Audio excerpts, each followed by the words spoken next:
Zaqatalada maraqlı hadisə baş verib.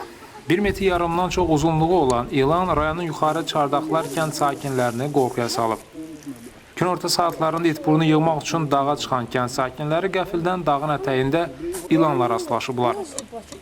Sakinlər köməkləşərək çətinliklə də olsa daş və paya ilə ilanı öldürüblər. Təhlükəlisi odur ki, ilanın öldürüldüyü yer kənddəki yaşayış evlərindən cəmi 100 metr aralıdır. Diametri deyirəm, yoğunluğu. Çox qəribə ilan, yəni uzunluğu o qədər də uzun deyil.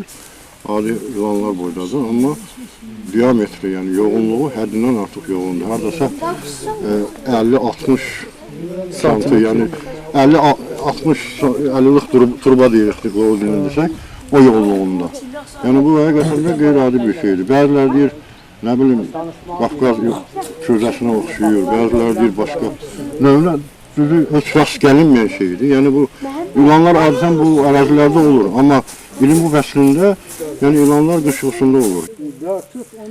İlin bu fəslində ilanın görünməsi nadir haldır. Sakinləri təəccübləndirən isə belə şaxtalı vaxtda ilanın aktiv olması eyni zamanda onlara hücum etməsidir. Çəbir Məmmədov, İlkin Akifoğlu, Səs TV, Zaqatala.